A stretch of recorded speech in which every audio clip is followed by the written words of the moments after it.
이스라엘과 블레셋의 전쟁 가운데 하나님께서는 이스라엘과 함께 하셨고 요나단을 통해서 이스라엘을 구원케 하셨습니다.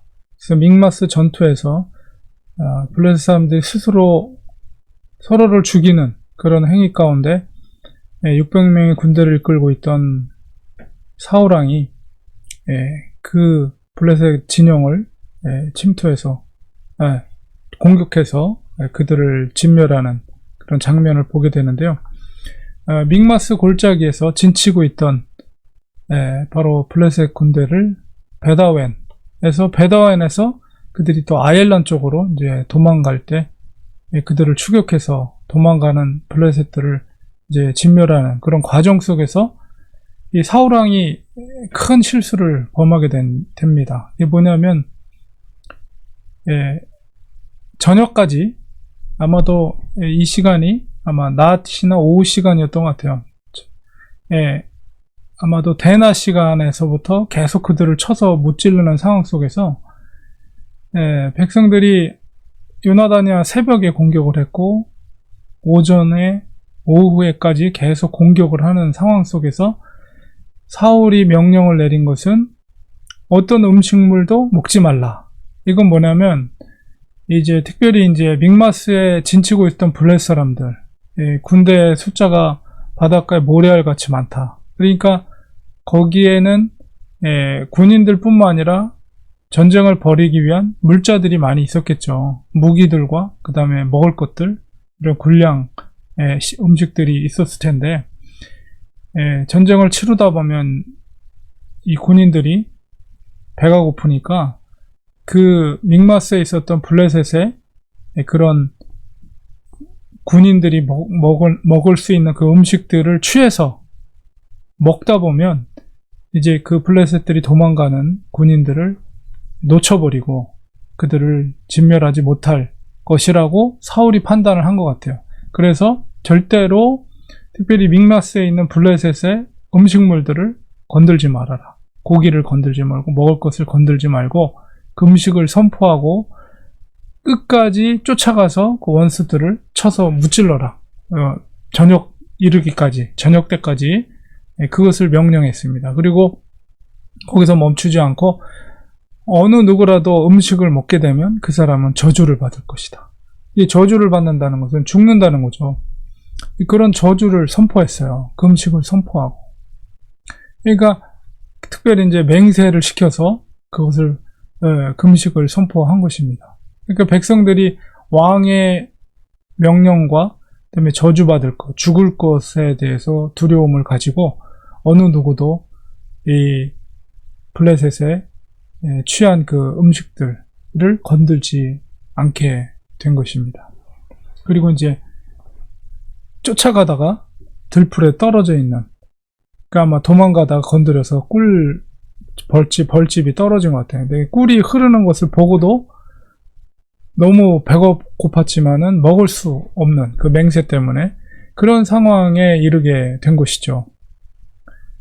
근데 이제 그 명령을 내릴 때 요나단은 그 자리에 없었어요. 그러니까 그 명령을 듣지를 못한 거예요. 그러니까 요나단이 블레셋을 쳐서 진멸하는 그런 쫓아가는 추격하는 과정 속에서 가다가 벌집을 보게 됩니다. 그러니까 요나단이 그것을 자기는 몰랐으니까 요나단이 이렇게 벌집에다가 막대기를 찍어가지고 그것을 꿀을 채취해서 그것을 먹은 거예요. 그러니까 이제 너무나도 배고픈 상황 속에서 이 꿀을 먹게 되니까 당도가 몸속에 들어가니까 얼마나 이제 힘이 나겠어요. 그리고서 이제 계속 추격을 하면서 블레셋을 전쟁을 벌이고 있는 상황인데 그 명령을 알고 있었던 병사가 요나단에게 그 얘기를 해주는 거예요. 금식에 대한 하나님 아버지 왕의 사울왕의 명령이 있었고 그것을 먹는 날에는 저주를 받을 것이라는 이야기를 했다는 이야기를 들었습니다. 요나단이 29절에 보니까 내 아버지께서 이 땅을 곤란하게 했다. 내가 이 꿀 조금을 맛보아도 내 눈이 이렇게 밝아졌는데 하물며 이 백성들이 얼마나 시장하겠는가. 이제 그 얘기를 하죠. 그러면서 뭔가 아버지에 대한 이제 컴플레인 같은 그런 투의 말을 하게 됩니다. 사실은 사울왕이 잘못된 명령을 내린 거죠. 우리가 성경에도 보면은 곡식을 떠는 소에게 그 망을 씌우지 말라. 그러니까 일을 할 때 떨어진 곡식을 소가 먹으면서 일할 수 있도록 이렇게 하라. 사도 바울도 이제 자기 변명하면서 그 얘기를 구약에 있는 말씀을 했는데, 정말 이 백성들은 얼마나 그 전쟁 가운데 아침부터 점심, 저녁에 이르기까지 아무것도 먹지 않고 이렇게 전쟁을 치른다는 것은 너무나도 힘든 상황이죠. 그 상황에서 금식을 선포하고 아무것도 먹지 않고 끝까지 추적해가지고 그들을 죽이라고 했던 명령은 이제 바람직한 명령은 아니었어요. 더군다나 그 저주를 선포하고 죽을 것이라고 이렇게 했는데, 결국은 그 저주가 자기 아들에게 임하게 되는 결과를 초래하게 됩니다. 그래서 결국 백성들은 왕의 명령에 따라서 아얄론까지 진격을 하게 되고, 아얄론까지 가서 블레 사람들을 쳐서 얼마나 그들이 힘들었겠어요. 그런 명령을 내리지 않았다면은 그들이 싸움을 벌이면서도 그 블레셋 믹마스에 있는 음식들을 취해서 먹었다 할지라도 그들이 먹는 것에 그냥 그 지체해서 그 쫓아가는 것을 그렇게 게을리 하지는 않았을 것이다. 오히려 음식을 취함으로 더 힘을 내서 그들을 끝까지 진격해서 그들을 멸했을 것인데, 그렇게 하지 못했죠. 결국은 또 다른 죄를 범하게 하는데, 그게 뭐냐면 이제 그 시간이 끝났어요. 그리고 얼마나 이 사람들이 배가 고팠겠어요. 그리고 저녁이 이르기까지 그것을 참고 있다가 결국은 이제 저녁 정해진 시간이 지나고 나서 그 사람들이 믹마스에서 취했던 양과 소를 잡아다가 돌 위에다 올려놓고 그것을 잡아서 이제 피를 뽑은 다음에 그것을 요리해서 먹어야 되는데, 워낙 배가 고프니까 땅바닥에다가 짐승들을 잡아다가 그것을 그냥 죽여서 피채 그냥 생고기를 먹은 거예요. 얼마나 배가 고팠으면. 근데 피채 먹는 것은 율법에 분명히 금한 것이거든요. 그러니까 사울왕의 그런 잘못된 명령으로 인해서 또 백성들이 죄를 범하는, 그리고 또 자기 아들도 그런 저주를 받게 되는 그런 상황이 벌어지게 된 거죠. 그래서 우리가 이 피채 먹는 것에 대해서는 창세기 9장의 노아 언약 속에서도 너희가 생명되는 피채 먹지 말 것, 그리고 바로 모세의 율법 가운데도 레위기 19장 26절에 보면 무엇이든지 피채 먹지 말며 이렇게 분명하게 금하고 있었는데, 백성들은 워낙 자기가 시장하고 배가 고팠기 때문에 그렇게 잡아먹게 됐습니다. 사울왕이 그것을 보고를 받고 큰 돌을 자기 앞에다가 이제 백성들에게, 부하에게 끌고 돌을 굴려오게 해서 땅바닥에서 그렇게 고기를 피채 먹지 말고 다 반드시 이 큰 돌 위에서 제대로 잡아서 피를 뽑고 요리를 할 것을 명령하게 됩니다. 이런 상황들이 펼쳐지게 돼요. 그러면서 오히려 그 자기들의 군대 백성들에게 너희들이 피채 먹어서 여호와께 범죄하게 했다, 이렇게 오히려 부하들을 나무라는 모습을 보게 되는데, 사실은 자기가 더 인간적인 모습으로 하나님의 마음에 합하지 못한 행동을 하면서 겉으로는 마치 자기가 하나님의 율법을 잘 준수하는 사람처럼 이렇게 또 가식적인 행동을 하는 모습, 이런 것들이 하나님의 보시기에 합당하지 못한 모습이었던 것이고, 또 사울의 아들이었던 요나단도 바로 사울의 그런 모습들, 백성들에게 정말 좋은 리더십을 보이지 못하고 그렇게 행동하는 것으로 말미암아 자기에게도 불이익이 돌아왔을 뿐만 아니라 더 나아가면 당신의 왕권이 아들에게 물려주지 못하는 결과가 바로 당신 때문에 초래되게 됐다라는 의미도 담겨져 있는 것입니다.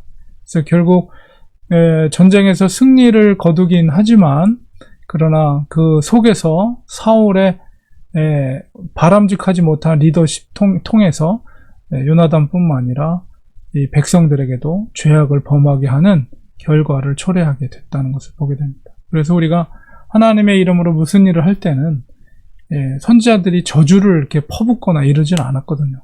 그러니까 우리가 항상 축복하고 저주는 금하고 축복하고 하나님의 말씀으로 할 때 그렇게 하는 것이 리더들, 영적인 리더들이 감당해야 될 올바른 자세라고 봅니다. 그래서 항상 주님께서도 정말 형제를 사랑하기를 내 몸같이 원수를 사랑하라. 사랑을 선포했지 결코 주님은 저주를 선포하지 않았거든요.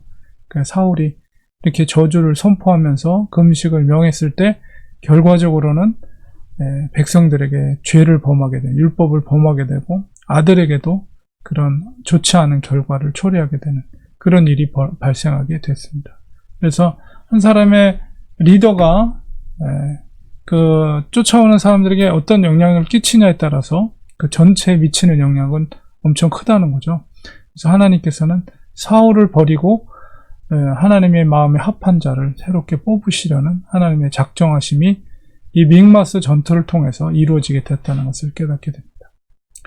기도하겠습니다.